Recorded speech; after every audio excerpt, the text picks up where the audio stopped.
सबसे पहले शनि मसल्स को वीक कर देंगे। इंसान को अपाहिज बनाने का जो एक प्रोसेस है उस पे काम होने लग जाएगा, यानी उनके मसल्स धीरे धीरे, खासकर पिंडलियां। बहुत सुंदर सुंदर कथाएं हैं शिव महापुराण में, पद्म पुराण में, स्कंद पुराण में, श्रीमद देवी भागवत पुराण में, कात्यायनी तंत्र में। अब जिन लोगों को भी सांस की प्रॉब्लम रहती है, फेफड़ों से संबंधित दिक्कत रहती है, एजुकेशन में कोई दिक्कत है, तो उनके लिए रुद्राक्ष बहुत अच्छा है। कितने मुखी तक रुद्राक्ष जाते हैं, थोड़ा इसके बारे में अगर आप बताएं। जीवन में उथल पुथल मची हुई है, राहु ने बहुत परेशान कर रखा है, हर समय हम कष्ट झेल रहे हैं, स्ट्रेस, डिप्रेशन, तनाव, आत्महत्या जैसे ख्याल मन में आना, जुए सट्टे में हर समय हार हो रही है, तो वहां पे रुद्राक्ष धारण किया जा सकता है। देखिए, रुद्राक्ष की उत्पत्ति के ऊपर बहुत सुंदर सुंदर कथाएं हैं शिव महापुराण में, पद्म पुराण में, स्कंद पुराण में, श्रीमद देवी भागवत पुराण में, कात्यायनी तंत्र में। तो यह दो कहानियों का मैं कथाओं का जिक्र कर रहा हूं। एक कथा तो ये है कि जब त्रिपुरासुर ने बहुत कहर मचा रखा था, उसका वध करने के लिए भगवान शंकर को अघोरा अस्त्र की जरूरत थी, और अघोरा अस्त्र को प्रकट करने के लिए भगवान शिव ने 1000 साल तपस्या की खुली आंखों से। और 1000 साल बाद जब उन्होंने की वो तपस्या पूरी हुई, और जब उन्होंने वो पलकें झपकी तो उससे कुछ पानी की बूंदें निकली, जिससे रुद्राक्ष उत्पन्न हुए। दूसरी कथा यह है कि सृष्टि में जब हाहाकार मचा हुआ था, बीमारियां, रोग, भय, तनाव, तो भगवान शिव बहुत व्यथित हो गए।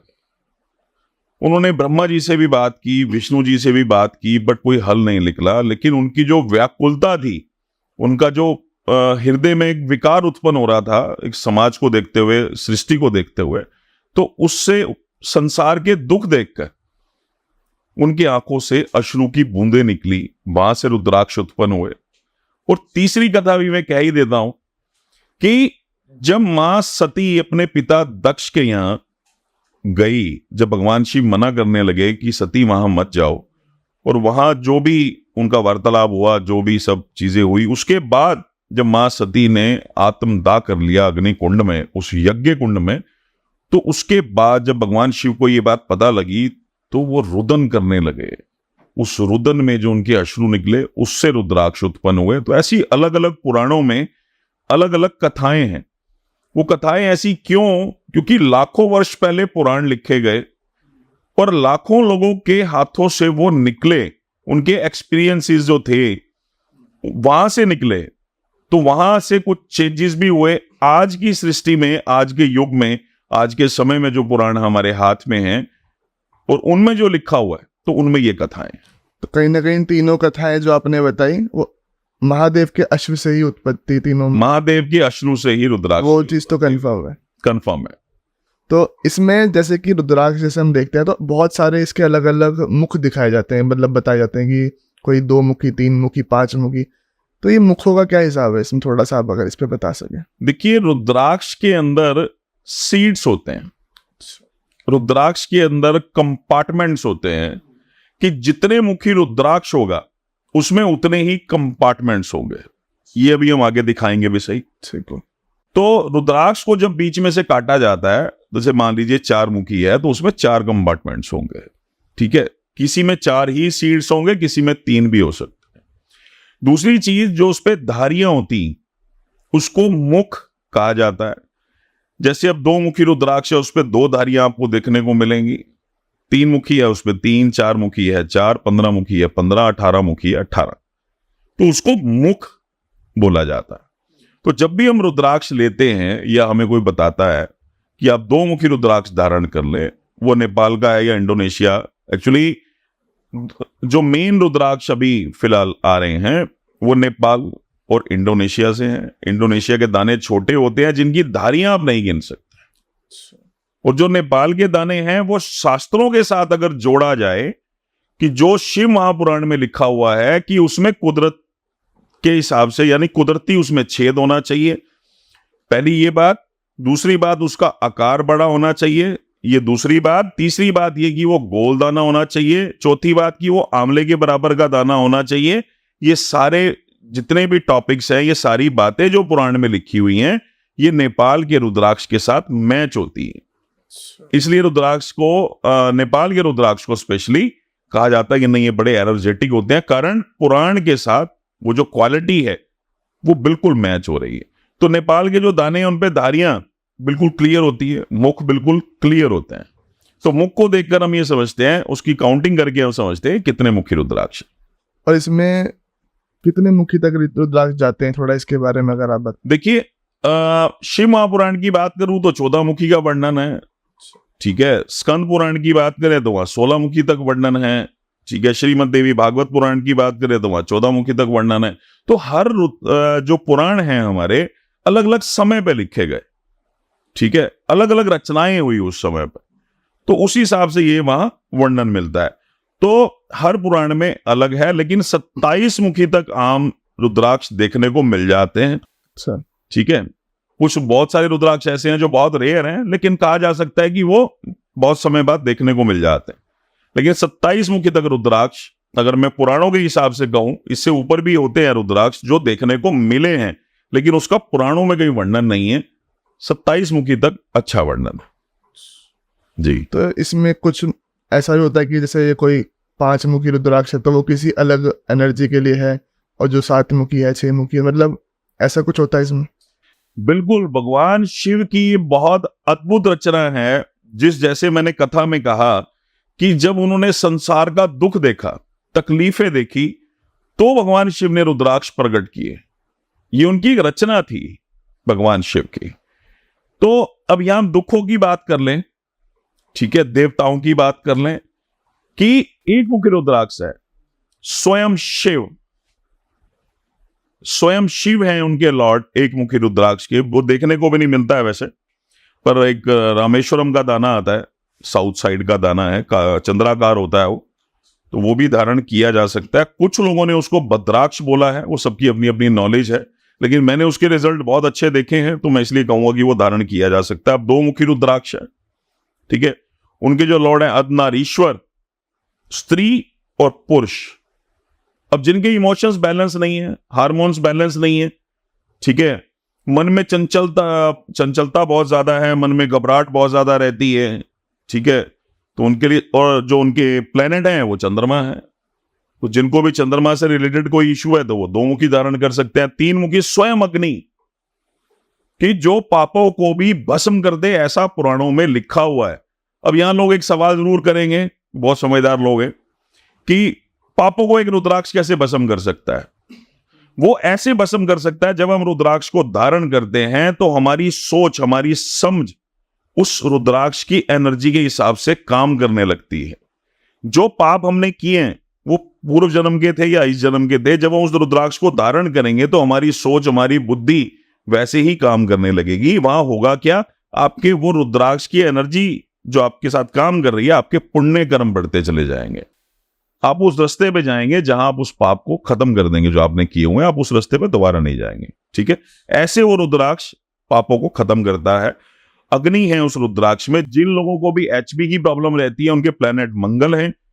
एचपी की प्रॉब्लम है, बहुत सारी फीमेल्स है, पीरियड्स की प्रॉब्लम रहती है, खून बहुत कम हो जाता है, ठीक है, और वहां पे 3 मुखी रुद्राक्ष का जल पीना चाहिए। मंगल जब खराब होगा तो कर्जा भी करवाएगा, मंगल जब खराब होगा दवाइयों पे भी पैसा खर्च करवाएगा, ठीक है। तो वहां 3 मुखी रुद्राक्ष धारण भी किया जा सकता है और उसका जल भी पिया जा सकता है, ठीक है। बाहरी प्रयोग अगर करना है तो रुद्राक्ष हम धारण करें, और अंदर का प्रयोग अगर करना है, अपने रोग को, हमें किसी भी रोग को खत्म करना है, तो उस रुद्राक्ष का जल लें।